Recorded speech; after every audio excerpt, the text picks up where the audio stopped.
can deal with this. Can you? Mm-hmm. I go over there and sit real quick. Yep. All right, here we go. Fuck it, let's go. Here we go. Push record. Yeah, it's recording. Yeah. All right. Yep. All right, guys, we back. We had fucking fucked up shit with the camera and everything. It's all good though. Episode 2, my boy. Episode 2, man. We good. We locked and loaded, ready to go, man. Elevate Media. Goddamn, but let me tell you this story, man. I told you I wanted to tell you this story. This is so crazy. Dog. So me and my chick, you know that I'm having a kid, right? Yeah. And so A couple weeks away, huh? a few weeks away, man. And we went to this breastfeeding class, right? Oh man. And you know, me, I was like, okay, we're gonna learn how to breastfeed the child and everything, and you know, I'm here to support my woman, right? Yep. Well, we went in the class, and our instructor, she has the biggest tits I've ever seen. And at first I was like, who hired her? You can't be a breastfeeding instructor with small tits, you know what I'm saying? Bro, dude, let me tell you this, man. Because I walked in and she was, oh, hey, hi guys, this is okay, you good? Because we was like a few minutes late, you know? Yeah. And I'm like, first I was like baffled how big her tits, because it's like she's a petite woman, and she has some big juggernaut, and she's small too. Yeah. And so I'm like, they real? dude, it was preposterous, dude, how big her tits.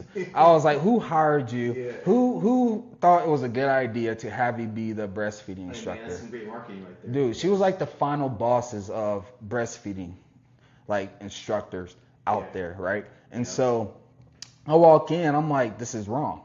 And every guy in there, because me, I was like, how this big is, was the class? there was like at least 15 of us, 20 of us. Okay. It was pretty big. Yeah. And fucking all the dudes, I'm like, I'm here baffled at her, how big her boobs is and how out there, because she had a tight on t-shirt. She has a tight ass t-shirt and shit. And so she's in there like, you know, it's okay, it's all good, because we showed up a little bit late. And I'm like baffled how big her tits are and shit. And every guy in there was like chest out, shoulders back, fighting for their lives. It was almost like they, Try not to look. Every man in there was like a fighter pilot fighting for their life, not to stare at her massive tits and shit. Yeah. So every guy in there, I'm like looking in there, like looking at every dude in there, and every guy was like, don't look at her tits. Like me, I'm like, eject.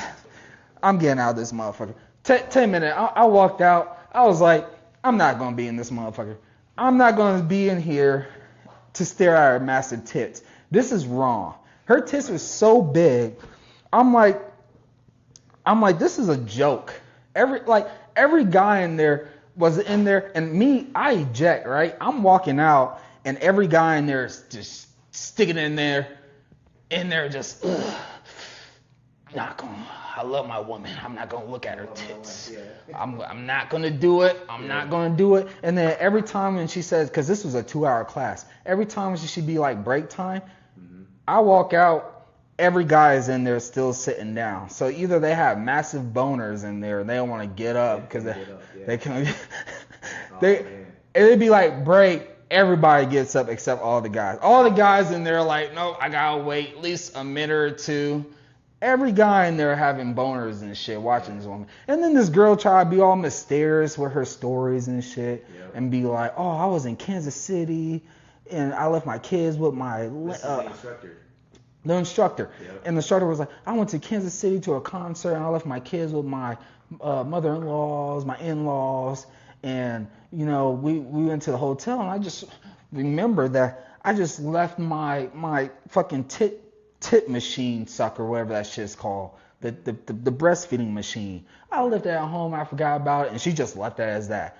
She had me thinking like, you just gonna stop there? Yeah. Like you ain't gonna just what happened? What happened? Did you allow the fucking guy, like did you allow your boyfriend suck your tit? Because you know girls can't hold the milk, they have to continue. Gotta release it. Yeah. So she ended as that, and she had me thinking like, did your husband fucking suck your tit, or did you go to the store? And I was like, eject. Yeah, so you just left? I walked out 10 minutes, man. I'm not going to deal with this. I'm not going to have these fucking thoughts in my head with her massive tits and shit telling stories. Every time she tells a story, I'm ejecting. You know how many times I ejected in there? I at least ejected like 10 times. Over 2 hours. For a 2-hour class, I'd take a 10-minute walk. Yeah. I've been hitting the eject button. Yeah. This is so wrong. She's in there moving her tits, and her tits was like moving like, it wasn't like, you know, like any like just stable tits. Them tits was like bouncing around and shit. Yeah. And every time I hit the eject button, my girl's like, you good? I'm like, she's so oblivious what's going on. Yeah. And every guy in there is like fighting for their life. Like, God, staring in her eyes.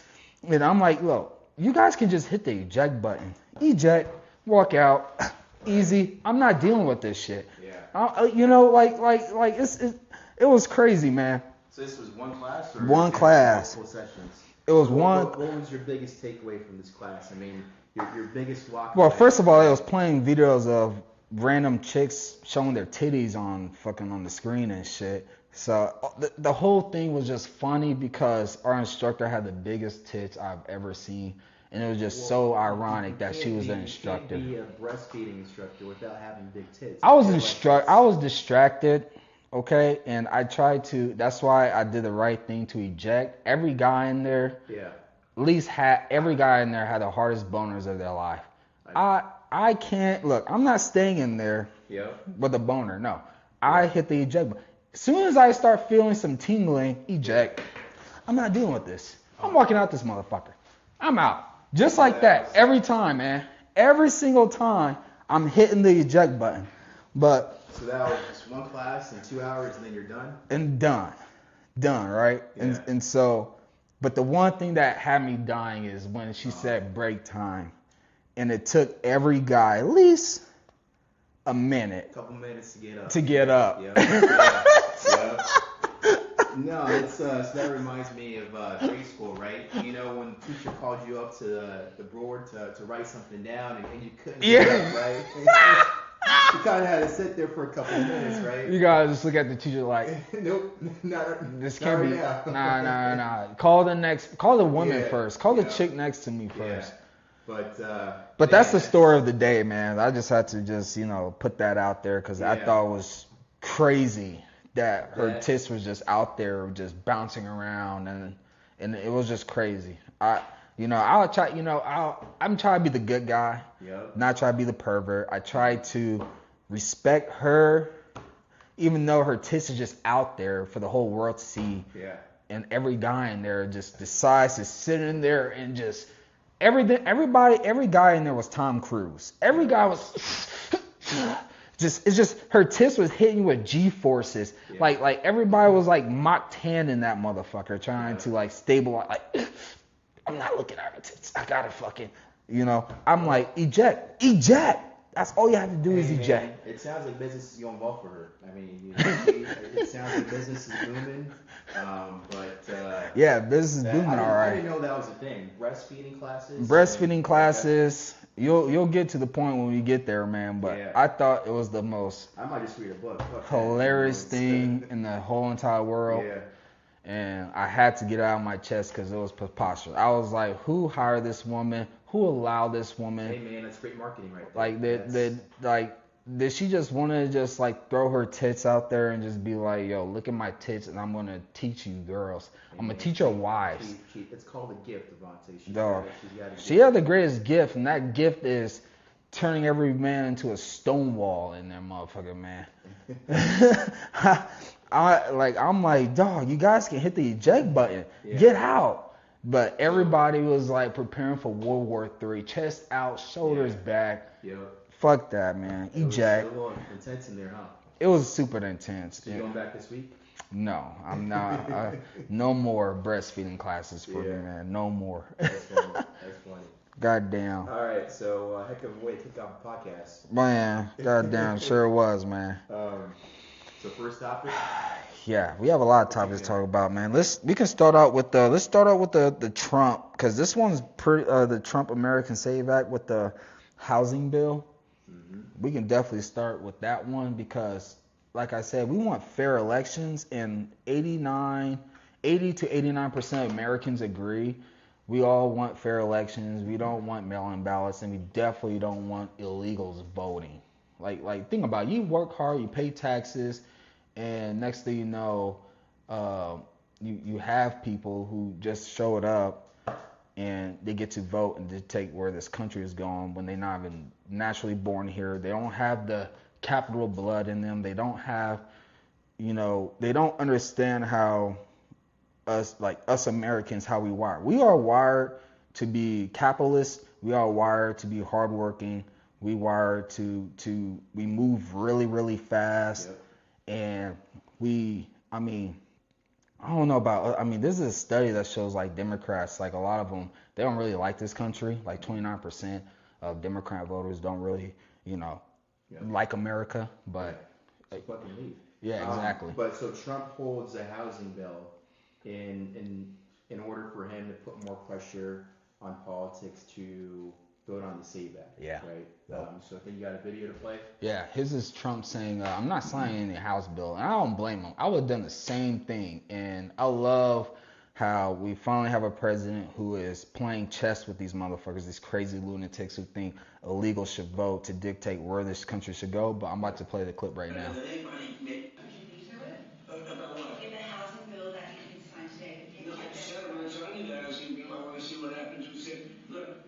The president about what? In the housing bill that you can sign today. No, I said I'm not signing the housing bill. I want to see what happens with it. Look, the housing bill is housing. I make billions of dollars with housing. I know housing better than anybody, maybe anywhere.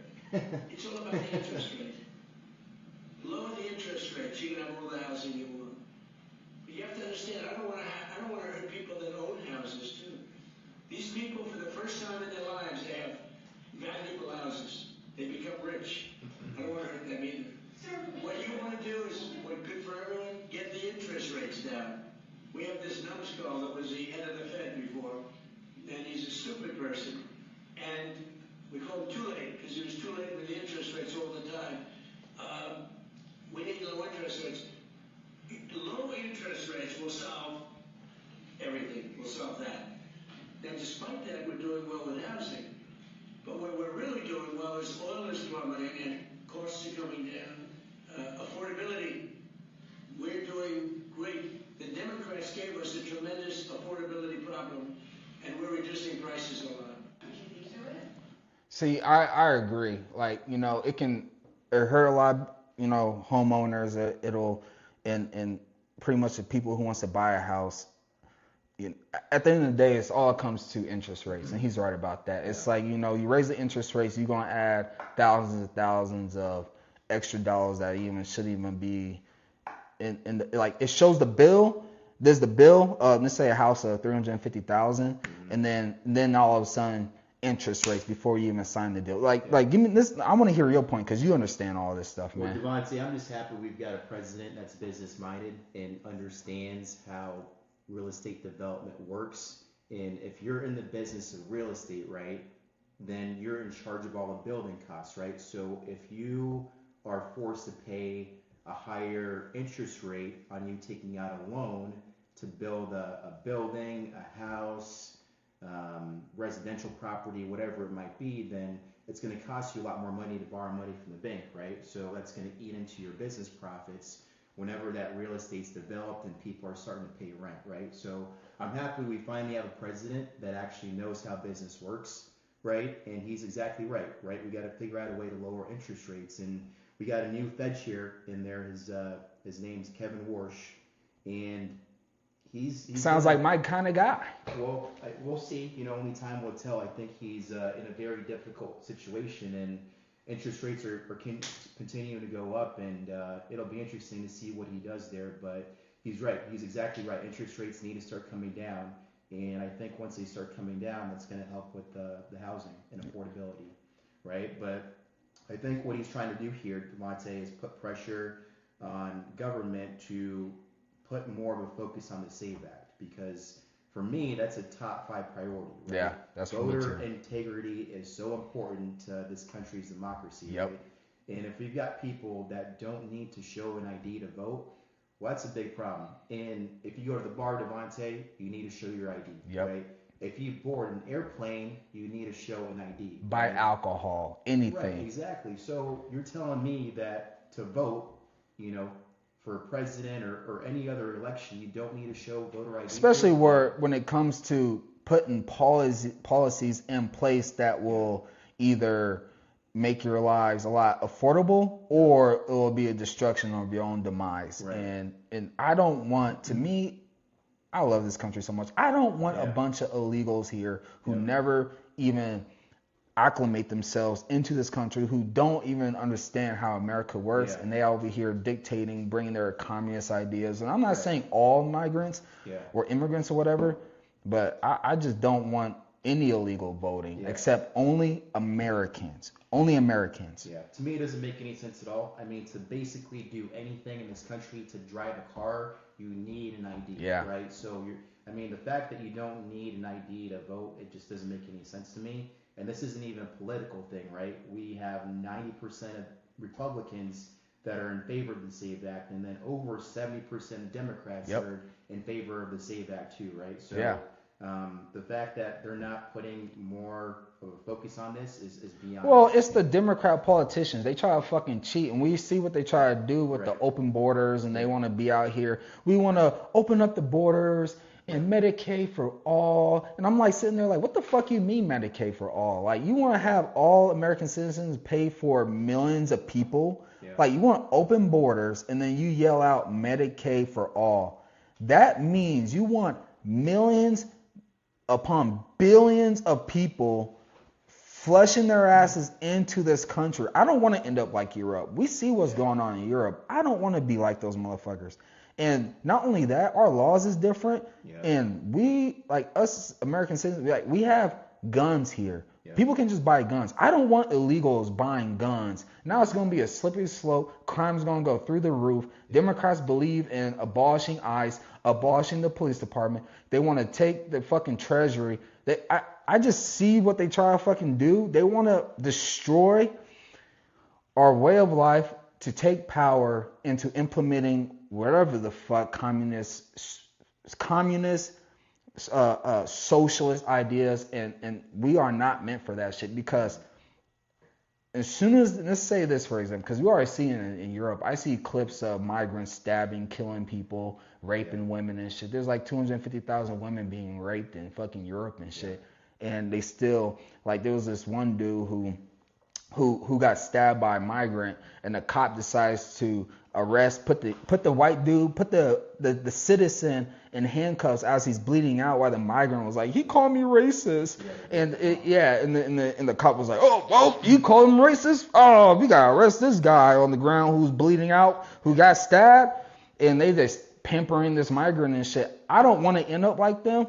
And a lot of people don't understand, like, what will happen if we end up going to that point, because it's gonna be chaos, man. You think COVID was chaos?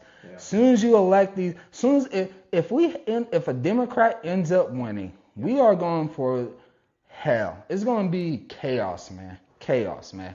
I don't think anybody will understand like what they're getting themselves into. Man. Well, we got midterms coming up, so it's definitely gonna be interesting. But I think the Democratic Party realizes they're in trouble, and they can't win a fair election, right? So they don't want fair voter ID. Nope.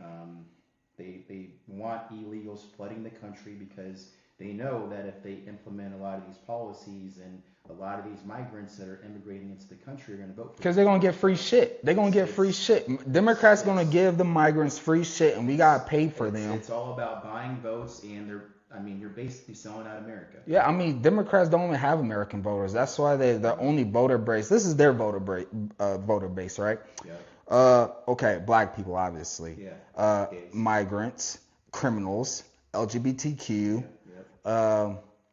Pretty much those categories right there. Migrants, LGBTQ, criminals, black people, and I hope black people understand, like, you are literally voting against your own demise.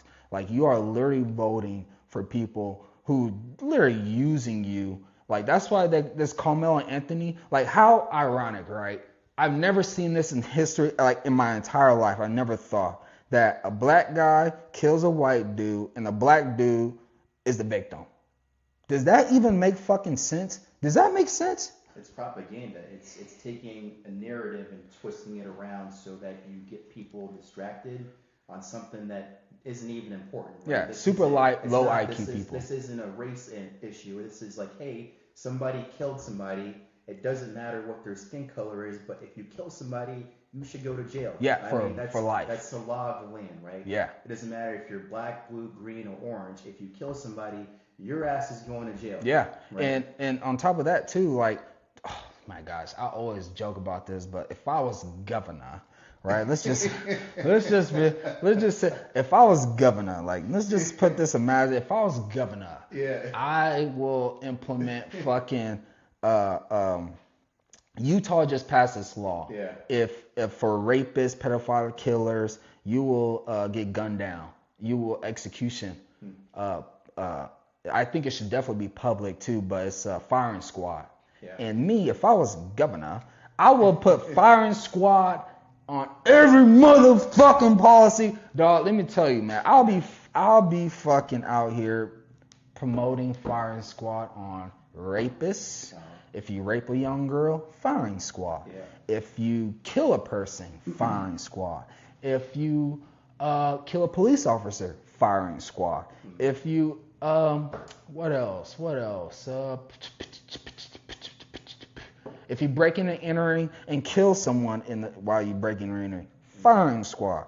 Like, I'm not playing around with these fucking people anymore, man. And in this world, these Democrats out here are socialists. We all know that. Like, you know, they have been taken over by the Mandanis, the AOCs, the Bernie Sanders. It's over for the established Democrats. But I hope the established, if the established Democrats wants to end this, they have to be common sense. They have to. So if I was the established Democrats, sign the fucking American Save Act. You'll abolish all the communists, all the illegal migrants, all the open borders, and start this bitch over. Start over.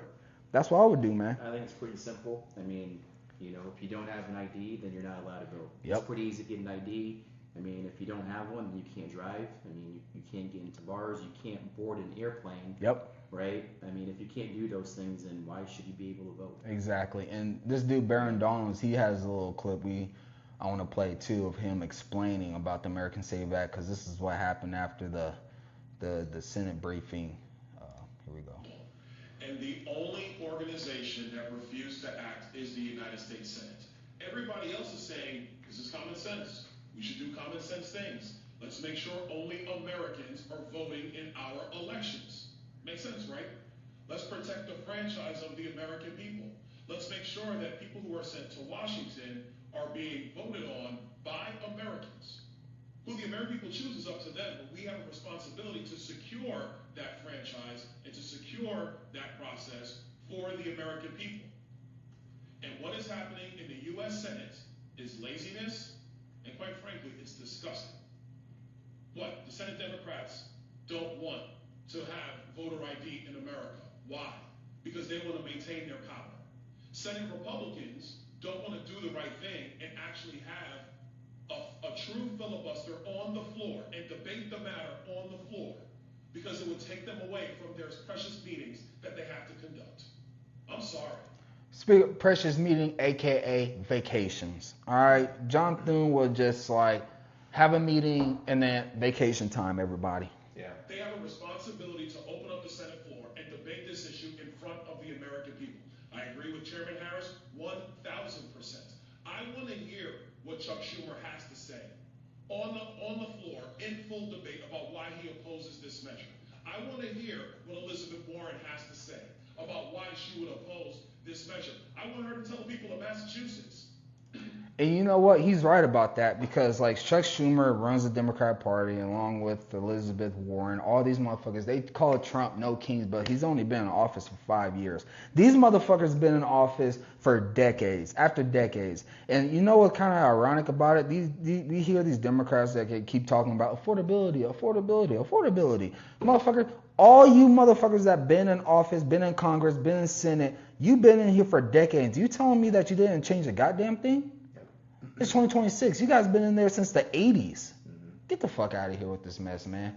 That's why you guys getting demolished by socialist candidates, and that's why the Democrat Party is dead. All right. And what are your thoughts? Well, I think the majority of the Democratic Party isn't socialist, right? You got the AOCs, you got the Mamdanis that are kind of taking over, but I think for the most part, most of the Democratic Party doesn't line up with the socialist agenda, right? So it'll be interesting to see who runs in, 2028? 2028. Right? Who their leading candidate is. It'll be Gavin Newsom. I mean, of course, you got Gavin Newsom as a front runner, right? I don't think a lot of people like him. I think a lot of people are seeing what he's doing. Unless he turns socialist. Right? Yeah. So we'll see there. I mean, you got AOC. I think AOC is a strong candidate. She's dangerous. dangerous. Don't sleep on AOC. I'm not. Stephen A. Smith is another name that's been tossed. He should enter his hat in. I think that'd be interesting. But I think Stephen A. Smith, I mean, I enjoy watching Stephen A. Smith. I think he has a lot of common sense. Me too. And I think if he ran as a Democrat, he would get destroyed. Stephen A. has common sense, but when you talk about like what's going on in the black community, he kind of like trying to like tip his toes in, and then as soon as he starts speaking truth, there gonna be an outrage from all the crazy black lunatics and shit, the Carmelo Anthony supporters. He'd be like, all right, I'm out. My bad.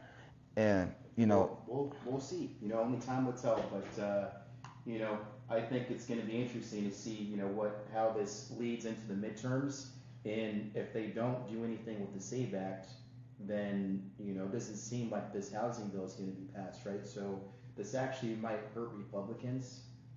In the midterms, but Trump this is his last 3 years, and I don't think he gives a fuck, right? I think he's actually doing his best to make America great again, right? Respect it. And so he's not holding back, and I'm proud of what he's doing. It might not look pretty heading into the midterms, but it's something that's got to be done, because the SAVE Act, to me, Devontae, that's a top 5 priority. Voter integrity, it's so important, and if we don't get that figured out, then we might not have a country in the next 5-10 years. I don't care who's president. Yeah, and one thing too, I don't know who's the Republicans who's voting against it. I know it's voting against the SAVE Act. Let me see, I have a list right here. Senator Suzanne Collins, Mitch McConnell, Lisa Murkowski, Tom Thune. They are the only 4 that are voting against. Does it say which states that they? Maine, Kentucky, Alaska, and North Carolina. Okay. So Kentucky and North Carolina, like, get your shit. Mitch McConnell, like, he's 90 years old. This dude is like, he froze on stage, literally, like during his man. And I'm like, retire, you old fuck. I thought there was something wrong with my TV. Dude, dog, the TV, he froze, like the system froze. He's like, The man started glitching. He glitched, and then the woman was like, anything, Mitch McConnell? Mitch McConnell, you good? You good? And he just like. I was like, dude, they need to start putting limits on people that are in Congress. I mean, 90 years old. It's like, that's outrageous. Okay, I think there should be an exception. Like, if you've got energy to the level like the Trump has energy, then that should be fine. Yeah. But if you're frozen up on fucking stage, it's time to go. It's time to go. Like there's no questions that, like, you are done. You are done. Like, we don't want you. I don't want Mitch McConnell making that decision. No, it has to be everybody in Congress. But like I said, it's probably going to be a vote. You can't tell me in the United States of America there aren't people that are better qualified than Mitch McConnell. I mean, he's corrupt as hell. He's been around forever. Get somebody else in there. He's corrupt as hell. Susan Collins from Maine is corrupt. Mitch McConnell is corrupt. Lisa Murkowski is corrupt, and Tom Thune. Thomas Tillis, not Tom Thune. Even though there's something about that guy, I don't understand why he's not voting against it. But I don't know what's going on with it. But Tom Tillis, whatever his name is, from North Carolina. Those 4 are the only ones that are voting against the American SAVE Act. And It's treasonous, man. It's really treasonous, man. Because I don't want illegals voting, man. Because I have kids coming into this country. That's why, like, either we outbreed these motherfuckers, or we gonna just be in this whole loophole. Which isn't gonna happen, and that's the problem. I think, what is the United States? The birth rate's declining. And so, Every country's birth rate is declining. So if I look up the United States birth rate, COVID killed a lot of people too, but the countries that's gonna be fucked is China and India, big time. So in Japan, the USA birth rate has fallen 20% since 2007. Yep. Right. So people aren't having as many kids. People aren't getting married. People aren't starting families, and so obviously what we're seeing in the United Kingdom, that is coming to America unless we do something about it. Well, a lot of Americans is just like not having kids because they think about themselves, and it's like they think it's an affordability issue, but it's really not. It's more of a spending issue. Right. And I always say it's a spending issue because if you just be more frugal with your spending, I think you'll be all right. Like if you make at least over, let's say I'm gonna throw a random number, at least over 50,000, you'll be good in today's economy. Yeah. If you are frugal, and if you're depending on your if you pay $1,500 on rent a month or a mortgage or whatever, you should be fine if you're making like $4K a month or $5K a month. But you just have to be super frugal, and especially with your vehicle. I think car payments is a really a necessary payment you should have in your billing, whatever. Yeah. I think instead of paying $700 on a car payment, you should just turn that car in, trade it in for like a $10,000 car, yeah. or just sell it and then just buy like a bullshit car in cash or whatever for like $3,000 and not have any car payments. I think that's what a lot of people should do, because I think it's the rent and then the car payment is what destroying everybody, because everybody wants those luxury cars. Everybody want to walk out. People everybody want that nice vehicle to show off and get out of the fucking building or walking into the gym or the grocery store.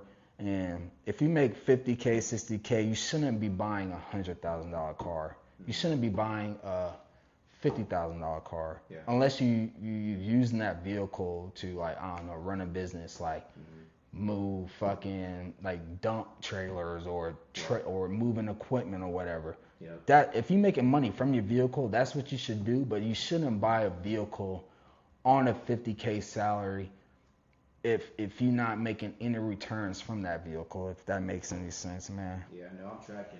I think affordability. I mean, when it comes to raising a kid, yeah, kids can be expensive, right? But I think, like you said, a lot of people are a little selfish in their 20s and 30s and sometimes even their 40s, right? 40s for but sure. But I think for me, and I can only speak for myself here, and when I'm 70, 80 years old, right, I want to be surrounded with people that love me, right? Exactly. I want to be surrounded by my loved ones, my family, and I think a lot of people that decide that they don't want to have kids in their 20s, 30s, and 40s, they're going to get to 60, 70 years old in age, and they're going to look back and say, wow, I really kind of screwed that up. I should have had kids when I was younger, because now, I'm lonely, right? Mm-hmm. I don't have as much people around me. All my friends have gone off to do their own things. And so I think people, and this is going to be unfortunate, but I think people are going to realize at an old age that they kind of screwed things up. And yeah. They should have had kids, and yeah, it'll be interesting. But. Yeah.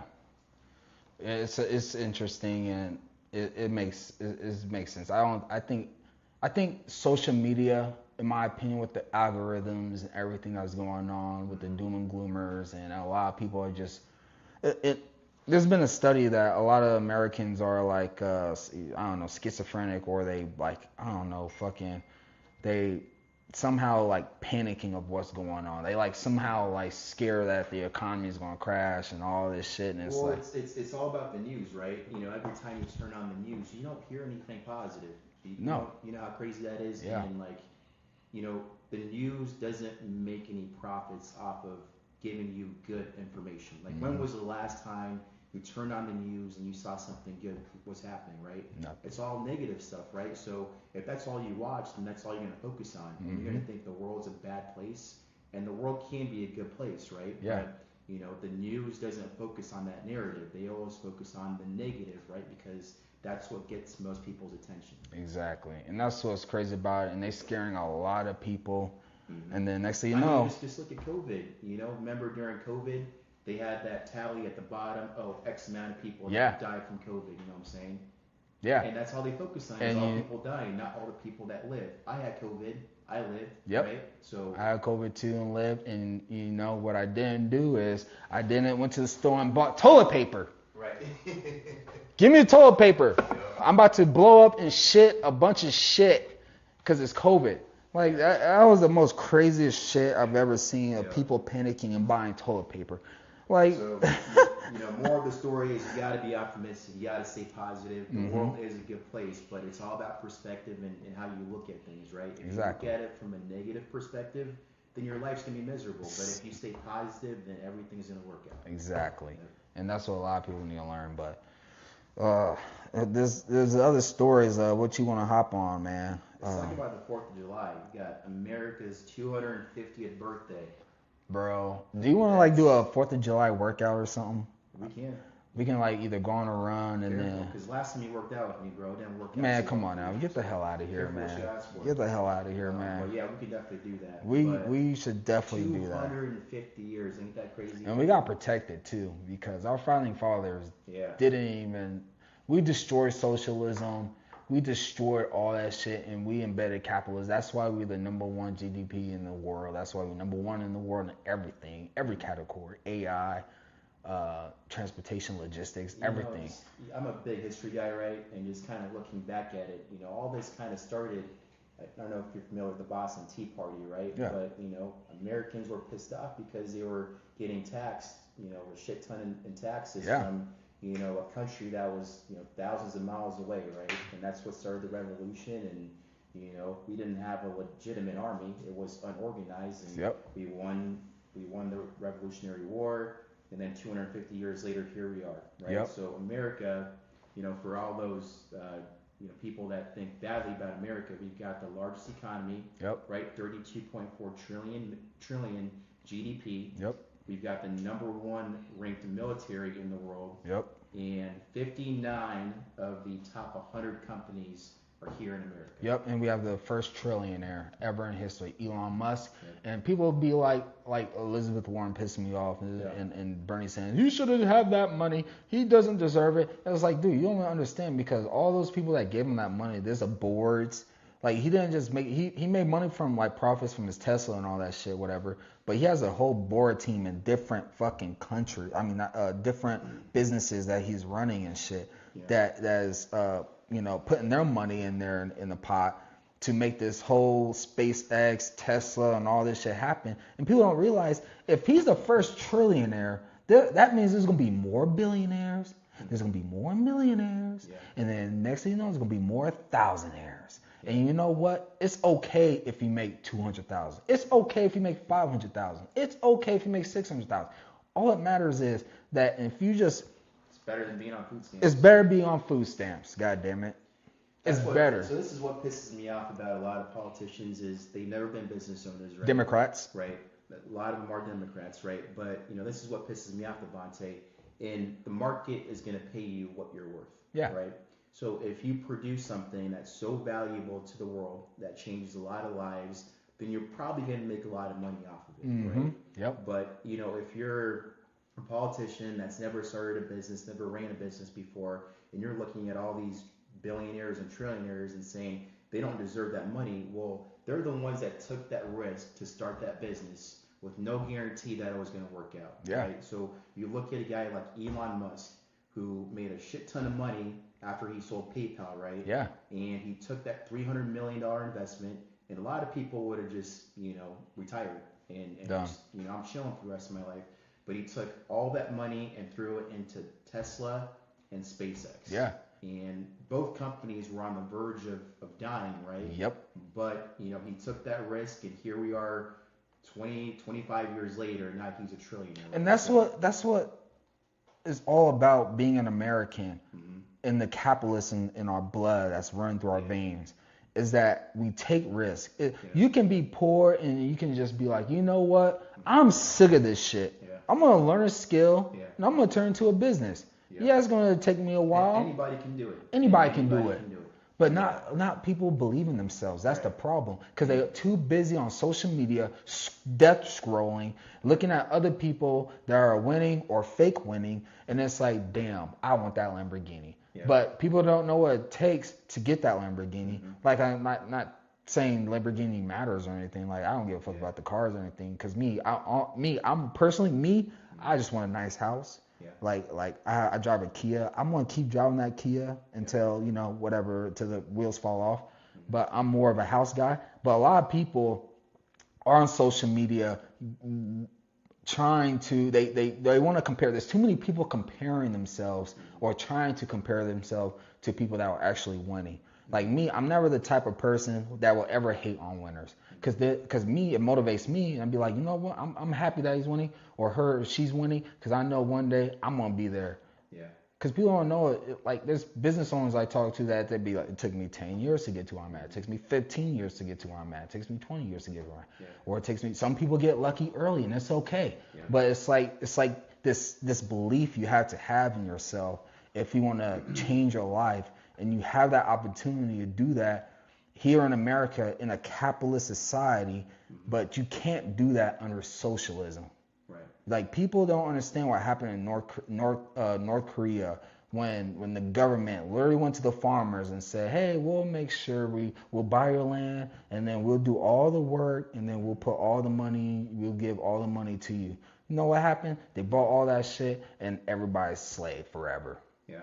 Yep. And I think a lot of it's laziness. I think a lot of people just want government handouts. And we need to abolish that shit, because to me it's hurting the black community, especially with the handouts and everything.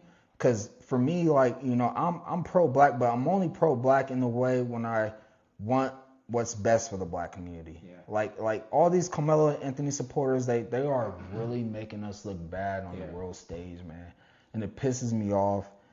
It pisses me off so much that we have black people that actually believing that this dude is innocent and he doesn't deserve all this shit. And it's like, for me, it's like, I want black people to be held accountable. And it's not fake what's really going on. Like, I have a higher chance getting killed by a black man or a black woman than any other race in this world. Yep. And so, like, my uncle died from the hands of a black person. There's cousins I know that died in the hands of a black person. But I'm aware, but it's just more like, for now, what's going on, like black fatigue and all that shit, I want what's best for the black community. We can't continue doing these government handouts, because they're going to continue voting Democrat. They're going to continue voting Democrat, and there's going to be the same repeated cycle. Right. There's going to be more Carmelo Anthony's. There's going to be more of that, like that one dude in North Carolina who stabbed that poor innocent girl in the train. Everybody knows that story. But it's crippling black people for life, man. Yeah, man.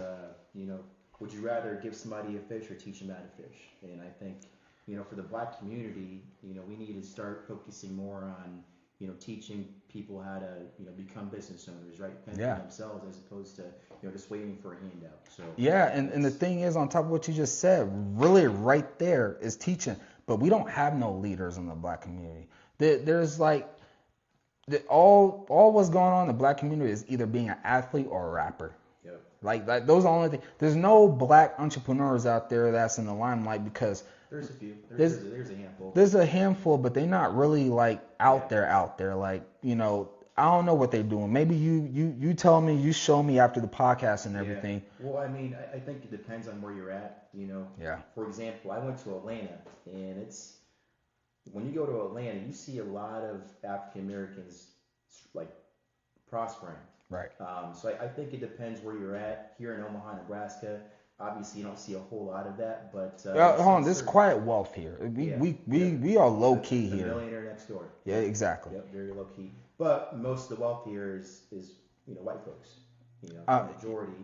I mean, there's yeah, you're right about that. 100%. But moral of the story is we got to stop, being a victim. Relying on welfare programs and, like you said, being a victim.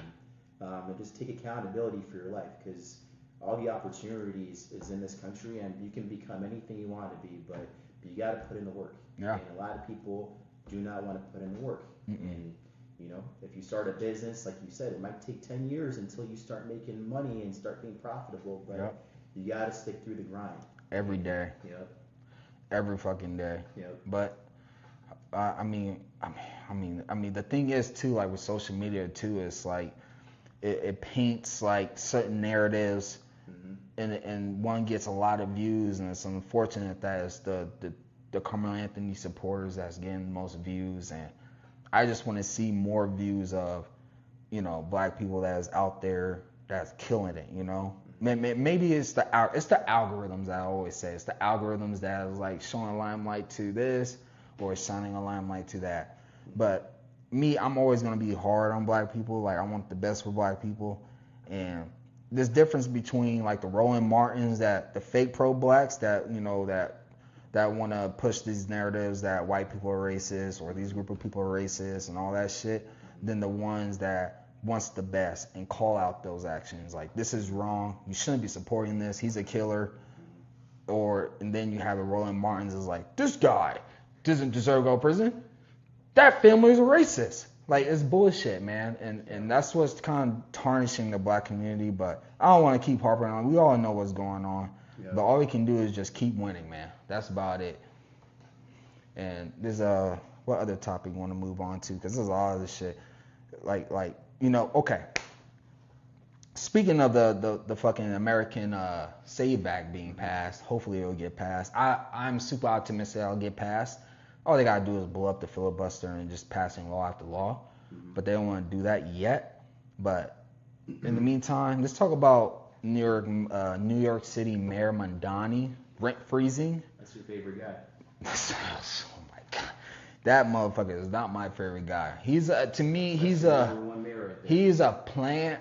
I don't know who he's working for.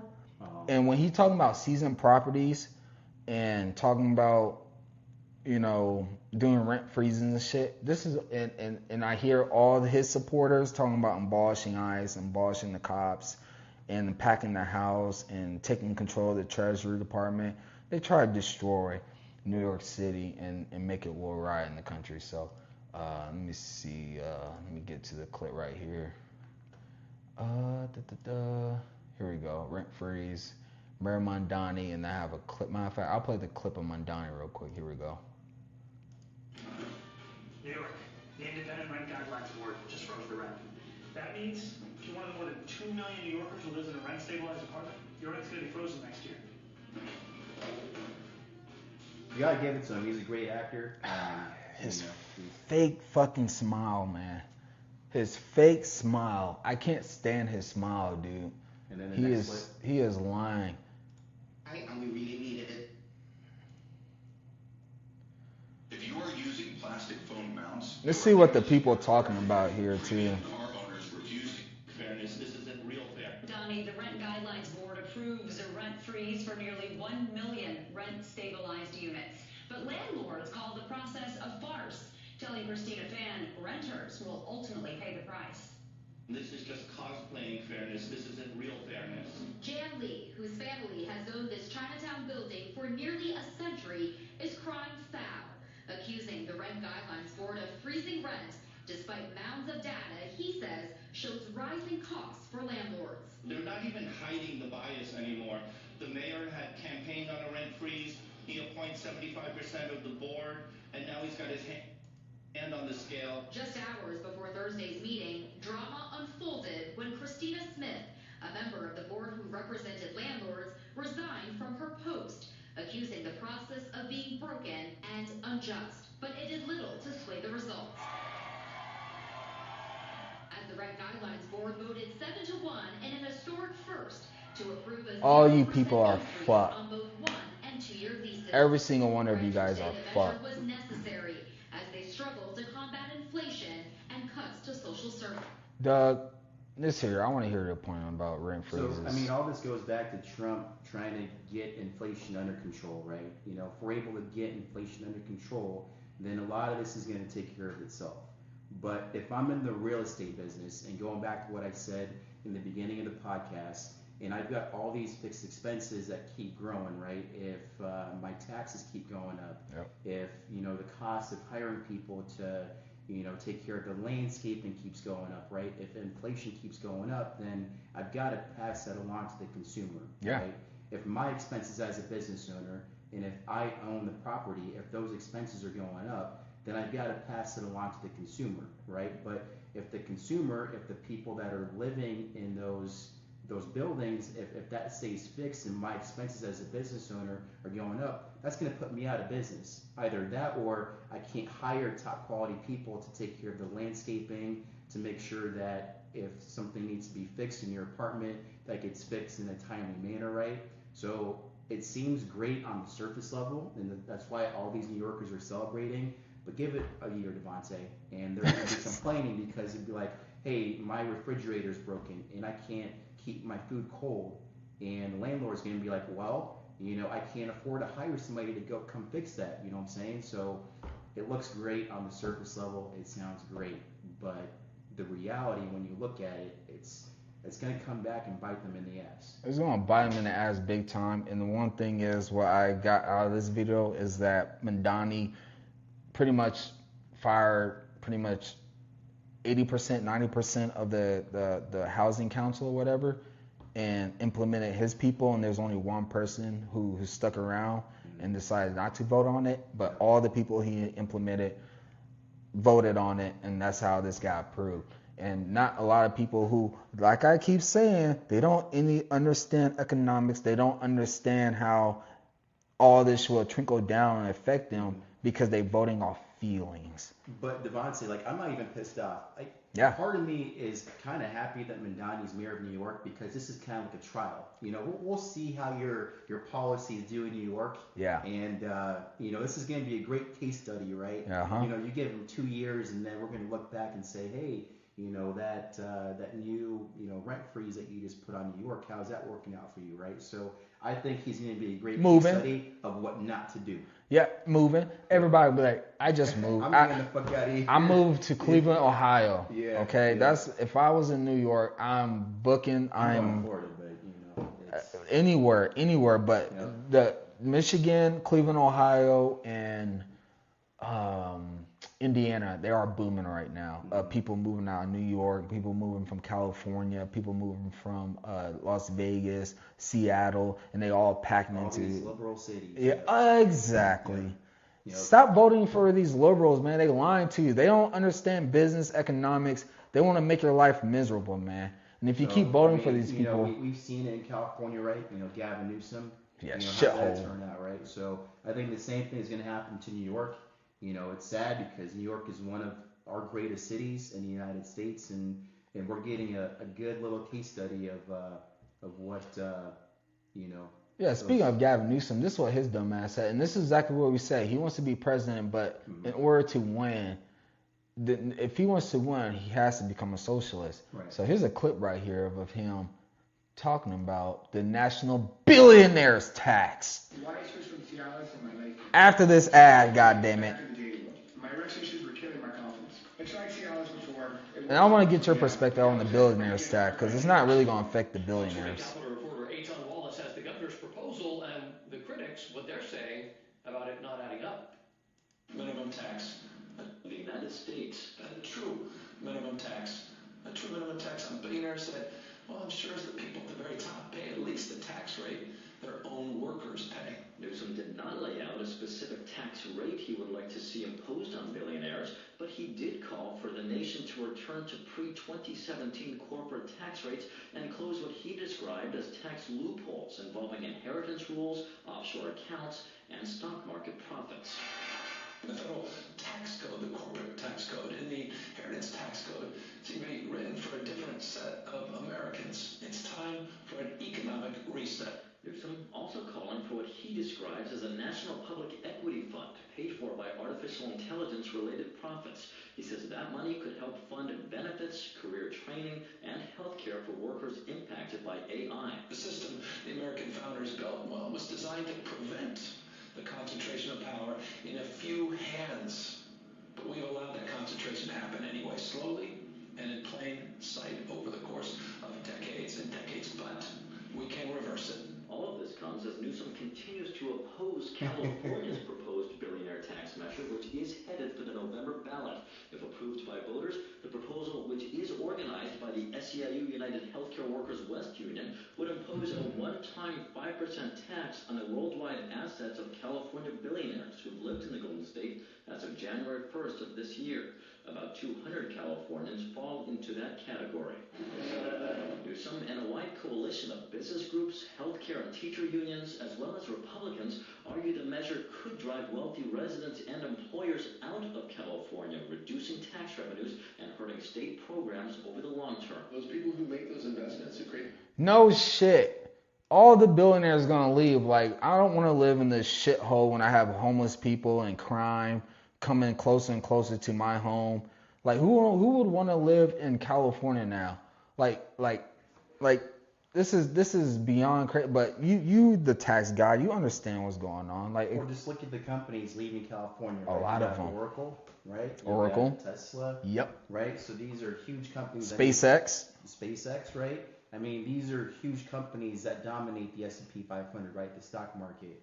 And from a tax perspective, the U.S. tax code is written to favor investors and business owners, right?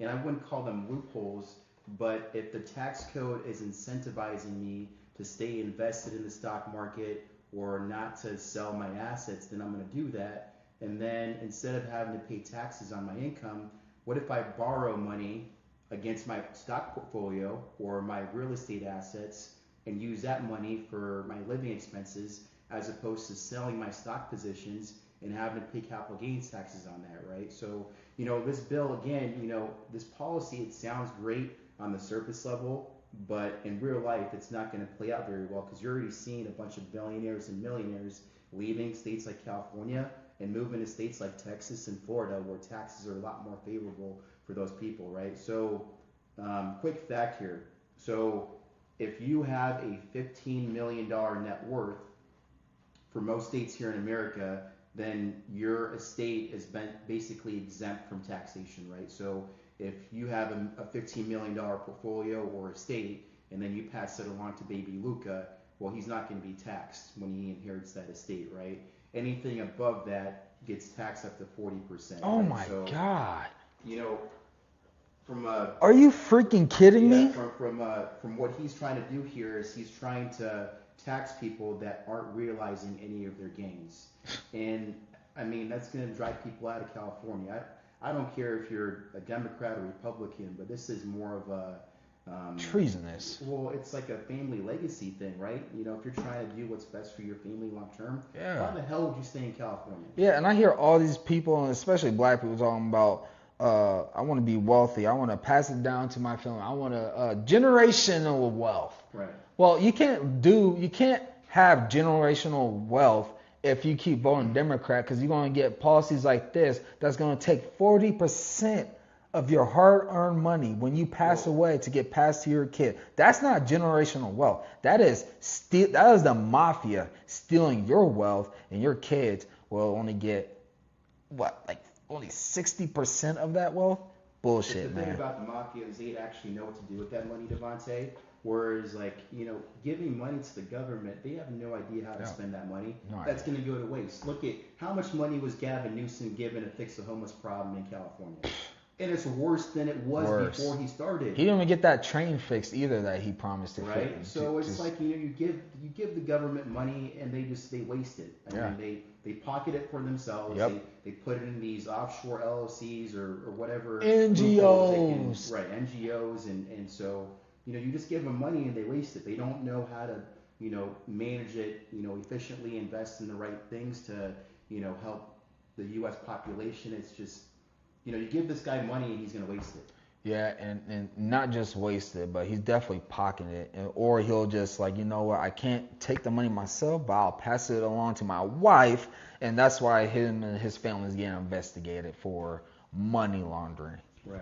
So on the surface level, this billionaire tax, it sounds great, especially if you're looking for government handouts.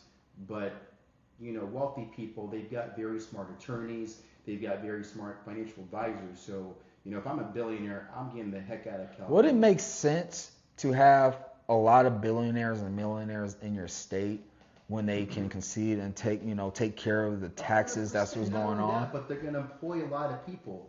You know what I'm saying? I don't know how many employees Tesla has. I'd imagine it's over 1,000. Yeah, I have a boy who works for Tesla for sure, and he's happy. You know what I'm saying? But like all these billionaires, they build big companies that employ a lot of people. And if these companies are successful, then a lot of these people get paid out a lot of money, right? Yeah. So look at what happened when SpaceX IPO'd, right? A lot of people became millionaires overnight. Mm-hmm. And so what these policies are doing is they're chasing away people that are creating jobs, you know, doing great things for, you know, the economy. And to me, it doesn't make any sense, but, you know, it's just crazy that these people who in power are Americans, but they think like a socialist. They don't understand that with these decisions will drive out millionaires and billionaires, which all the tax money, all the taxes would get passed on to it'll get passed on to the middle class and then the poor. It doesn't even matter how much, because in their eyes,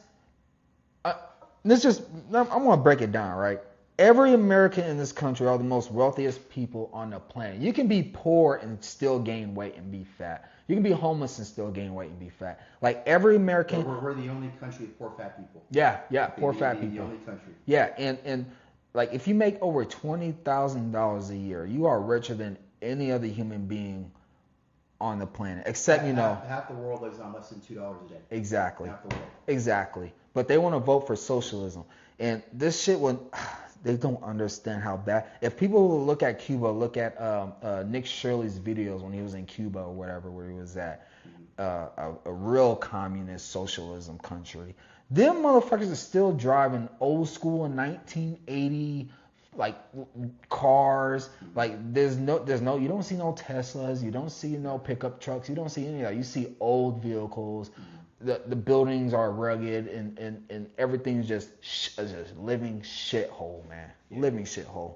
Yeah. And I don't want my kids, like everybody should realize, like you don't want your kids to live in this socialism, communist society and everything. And that's why I'm doing everything in my power, and you are too, to make sure that not only we are prepared for this, if shit whatever hits the fan, I don't believe it.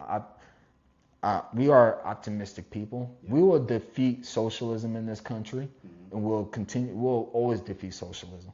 But a lot of Americans just need to believe in themselves, and that's I will always say is Americans need to get back to believing in themselves, and they don't understand how bad it's gonna get when billionaires and millionaires start leaving. Like look at Europe. Like there's a study that like at least 50% of the millionaires and billionaires fled the country. And it's a shithole, getting overrun by migrants, African migrants, Middle Eastern migrants, and all they care about is socialist programs and shit. And we can't live in a society when we open the border and bring all these millions of people, and you telling me that we have to give them our money so they can live the best life of not doing a jack shit and contribution to this country? Fuck that, man. That you're gonna cause chaos like you've never seen before, dude. It's a good strategy though, you know, if you're a Democrat. Yeah. And you have no American voters, so you might as well import. No American voters, so I gotta, get as many foreigners in this country as possible to vote for me. So they're sellouts at the end of the day. Super sellouts, and all those people who are sellouts are Americans. And I like I always say, who are you working for? Mm-hmm. Who the fuck are you working for? Who is paying you money in whatever offshore account you have in your bank account to allow this shit to happen? Don't you have family members who live in the United States? Don't you think about your own family members when you're making these policies, when you import a bunch of people, knowing that they're going to end up, some of them are going to kill people, some of them are going to drive semis and kill people, some of them going to fucking, like don't you understand that these policies have consequences in the long run, and you're not even thinking about your family? Yeah. I think that's the sad thing about politics, and like a lot of these politicians, they've never really made a significant amount of money, right? You look at a lot of these politicians like Obama, they become president, and then they write a book, and all of a sudden they're millionaires, right? Mega millionaires. Somebody like Trump, he's already made his billions, right? So he lost money being a president. He can't be bought or bullied like a lot of these other politicians. And that's why they hate him. Right? And so... he's the greatest president of my lifetime. I don't give a damn what anyone says. I don't give a damn. He can't be bought or bullied, and I think they need to do a better job of tracking these politicians' financials. And I mean, you having a net worth of $250,000 when you become president, and then 5 years after leaving office, you're all of a sudden worth $250 million. Yeah. That don't make sense. And you haven't built a goddamn thing. What business have you ever run? Oh, wait, you made these backdoor deals, you get this money, and then boom, boom, bow, bow. Business as usual. You built a library and you can't even pay the people that built it. Nope. So it's, Business as usual. Da da da da da da da da da da da da da da da da da da. Business as usual, Doug. This is how these liberals and Democrats think, man. It's business as usual for the average voter and average politician. They don't give a fuck about us. They don't care. And that's why we have to keep this capitalist society intact, so then we can make others believe that anything is possible, man. Mm-hmm. Anything is possible. It's all about setting a good example. Exactly. And speaking on that, setting a good example and everything. About Brandon Sorsby? Yeah. So Brandon Sorsby, Texas Tech quarterback. Oh yeah. He was gambling like a month, like during while he was playing. I went to his game. I went to his game when he. I went to his game against Nebraska. It was like the first game in Kansas City. Yep. And Sorsby was a quarterback at Cincinnati. Yeah. He was killing us, but we still won that game. But, I mean, you're a star quarterback. You're projected to be a top 10 draft pick, and you start gambling on your own team. Or I don't know if he was gambling against his team or for his team, but, I mean... He was gambling a lot. Well, he was gambling a lot, but I just don't understand. I mean, you're making pretty good money through nil. Like, why are you gambling on sports? Because he just don't care. Look at him. He don't care. He wants to... He loves playing quarterback, but he loves gambling at the same time. And he's like, I'm in this NIL. I got millions of dollars. Maybe I can make a little money. Is there a short clip of Brandon Sorsby and how they talk about his? Okay, play that one by. That one in the middle. Right here. Yep. I have no idea what I would do in this situation. I guess it depends on the team. And the other thing that you asked before, I throw it back to you, was about how much the gambling matters. It don't. I mean, I think the NFL is going to suspend him. The NFL one's going to try to make it clear. But for general managers, so you can start at the team level. The players on the team, I don't think they're going to feel any differently about him if he comes in with this baggage. Honestly, what's going to happen is they're going to make fun of him more. They know they know where the soft spot is, whether it's right or wrong. That's what they're going to do. The general managers, I think they're going to have some experts or some psychologists, and they're going to do their due diligence, but his talent is such that, and we've seen this time and time again, guys get drafted and with much worse transgressions than this. I think this is more of a concern for the league, perception of the league, trying to ensure that nothing like this ever happens again. Okay, so a little background on this. So he admitted to gambling about $90,000 while he was in college, right? That included about 40 different wagers while he was on the football team, and he entered a residential treatment for diagnosed gambling addiction, right? So, it sounds like a pretty competitive guy, but I think college football and the NFL has made it specifically clear that you cannot be gambling on your own sport. Okay, I would get it if this was basketball or baseball or different sport, but on your own sport, it's kind of like, I don't know, man. I think it was betting on his own team too. So you played in college. If you had the quarterback of your team that was betting on college football, how would you feel about that? First of all, if I found out, I would be like, yo, if you get caught, you're gonna be fucked. You're gonna be like it's different in D2. Like D1 right now, like I don't know how his teammates. No one did it. He been gambling through Cincinnati, and he didn't even play at Texas Tech. He just only Cincinnati, and I think the year before he transferred to Cincinnati, he was still gambling. But none of his teammates didn't snitch on him. Obviously, you can't snitch on your own quarterback because he win your games and stuff. But like, especially in D1, they make everything a big deal, especially with this whole new NIL and all this shit. Making money. Exactly, and him gambling, and we see what happened to players before this guy was gambling. Like before this guy, there's numerous of players that get caught gambling that gets the boot. Like we'll never see that person again or whatever. But it's so weird now with this guy. He was gambling, but teams like Texas Tech would still try to fight for him to get him on the squad and everything. Well, because they already paid him. Yeah, exactly. So, I mean, my thing is, Devontae, if this was me, and I didn't play at the college level or the pro level, but if I found out that my quarterback was gambling, I'd pull him off the side. If you were the coach or the teammate?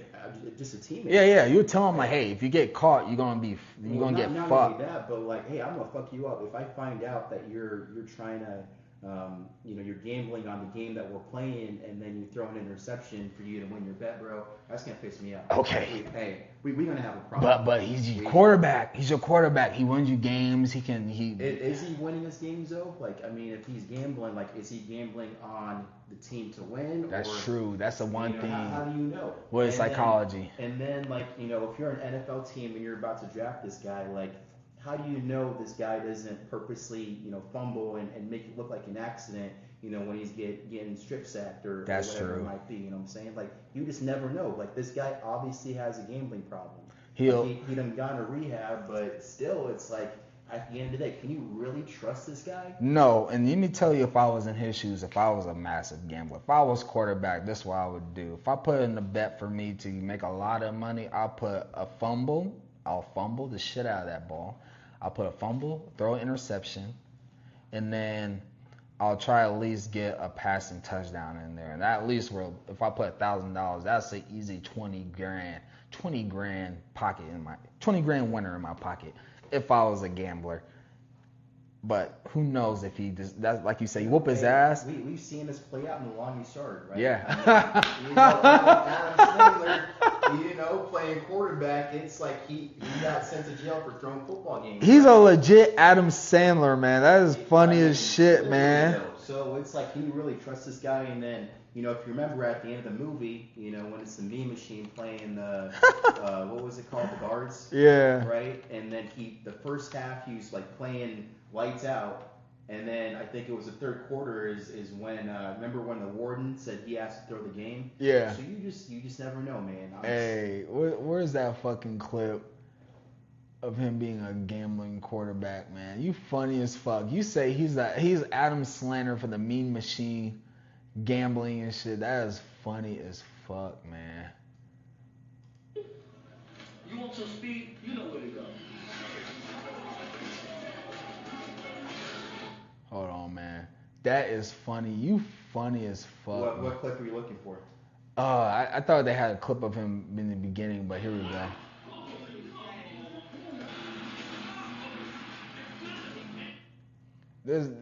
That is fucking funny as fuck, man. But anyway, I mean, Swordsby is pretty much the modern day, Adam Sandler in the Lonnie Surge. The Mean Machine. Can you really trust this guy at the end of the day? If I'm an NFL GM, and yeah, this guy's a very talented quarterback, but nope. I don't know. You can't, because you're gonna come with baggage, right? And then you're gonna get all the people and be like, oh, this is racist. You can't. This happened to a black person. Every mistake he makes, it's gonna be like, is he betting on this game? Like, does he have somebody? Yeah, that too. He knows that it's always going to be at the back of your mind. But he's going to come with a lot of baggage. It's like almost that quarterback from the Cleveland Browns. I've got his name with the massage parlor and shit. But even though he. Deshaun Watson. Yeah, like that kind of people showing up to the games with just making fun of him with the massage gloves and shit. The massage thing is one thing. mean, this is completely This different. is different, 100%. You know, I don't care what you do off the field if it doesn't involve gambling. Like, as long as you ain't hurting nobody. That's true. I mean, Deshaun Watson, it sounds like he's a freaky guy. He is a freaky guy. That's his business, but this is different. I mean, freaky guys and gamblers. That's what we got, man. That's what we got, man. But speaking on the sport, man, Caitlin Clark, man, this is what really, like, I'm going to say this, man. Caitlin Clark is the WNBA. I don't know any other player in the WNBA. I don't know. The only person other than Caitlin Clark is Angela Reese because, yeah, she's attractive. But it's just because she was a rivalry of Caitlin Clark throughout college in the WNBA. Arch nemesis. Yeah. But Caitlin... The only reason I tune into the WNBA is to watch Caitlin Clark. That's the only That's reason. it. If any other team is playing and Caitlin Clark is not on the court, I ain't watching. I ain't watching shit. Like, Caitlin Clark is playing, I am watching. If I had daughters, I'm buying jerseys. I'm going to say, we're going to go to Indiana and catch a game. But I ain't catching no game for no Angela Reese or any other WNBA player because Caitlin Clark is great. And one thing is, they want to politicize. They always want to politicize this shit, man. It pisses me off, man. Let the girls just play. Caitlin Clark is a pure baller, man. She is the Steph Curry of the WNBA who made big changes, who changed the game of the WNBA. But they always want to politicize this and make her be guilty for being good, guilty for being white, and all these bourgeoisies in the WNBA just hating on her. If anything, the players in the WNBA should be thanking Caitlin Clark because if you get more viewers, then all of a sudden your salary goes up, right? Exactly. It's all about who's watching the games and the TV revenue and the amount of money that the WNBA is generating off of endorsements and all of that, right? Yeah. So if you're not profitable, then your income can't go up, right? Yeah. As much as I love the WNBA and it's an American sport, I'm just going to be like, Caitlin, you don't have to be in the WNBA. Just go to Europe. Just let the WNBA die, man. Like, you don't have to put up with this shit with all these fucking girls hating on you because you are a fucking killer. There's a difference between being a competitor, but making it about race is totally different. And that's why, you know, you see this. I'm not comparing Caitlin Clark to Michael Jordan by any means, but it kind of reminds me of when Michael Jordan started in the NBA, right? Yeah. I mean, he was a superstar. Everybody hated him. I mean, the guy was getting tackled. That's right? true. You know what I'm saying? That's true. You know, it's just kind of it's crazy for me to watch.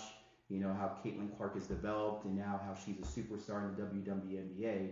But, you know, I think she has that Michael Jordan type effect where she's changing the WNBA. She's making it better for all women that are in the WNBA. And she's inspirational to all the women out there that want to, you know, be in the WNBA at some point. Exactly. And here's a clip of her getting punched in the throat. Oh, poor woman. Poor woman getting punched in the throat. Here we go. A shocking moment on the court is stirring up major controversy in the WNBA. It involves a player who put her fist on Caitlin Clark's throat during a game. As Chanel Call reports, Clark's coach says it's part of a pattern. Clark, defended by Hell, lost her footing. On Thursday, the WNBA said it suspended Phoenix Mercury star Alyssa Thomas for one game.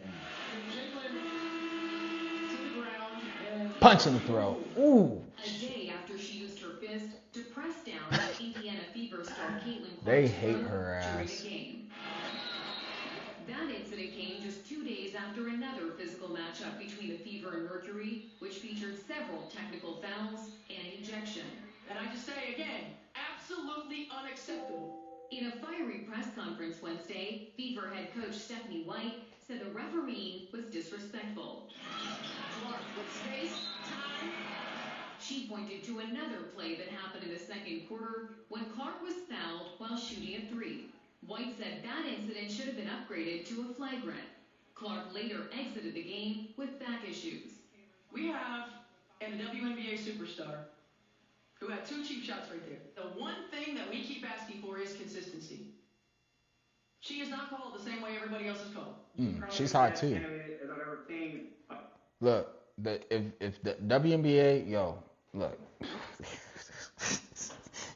We all know the reason why nobody watches WNBA is because a lot of these girls are ugly as hell. I mean, personally, a lot of them ugly as hell, but Caitlin Clark is a game changer. Finally, we can watch the WNBA game with a baller like Caitlin Clark, but without Caitlin Clark, there's no WNBA in my opinion, man.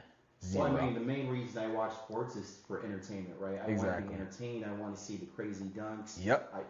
It's my entertainment, right? And see some hot women, some hot women in there. Might be 30% of the reason why I watch. You see the UFC scorecard girls in there, hot.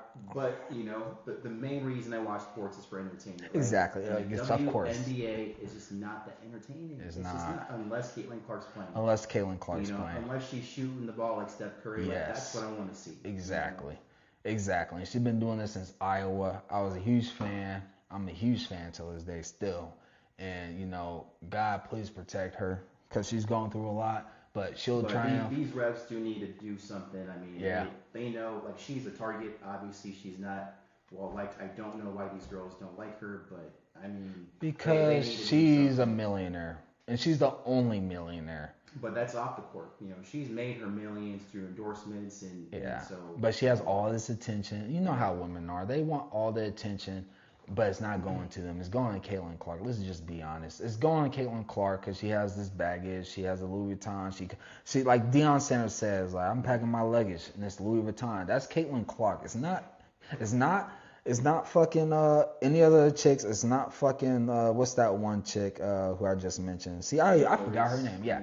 Angel. See, that's how quick I forget these WNBA players' names. Unless I know Caitlin Clark in the back of my head. Ask you this. When was the last time you sat down and watched a WNBA game from start to finish? Never in my entire life. Exactly. Never in my whole entire life. Right. Not even a lifetime. If I were to clip my lifetime of watching the WNBA of multiple different teams, I still haven't watched the whole. Like, I'm talking about.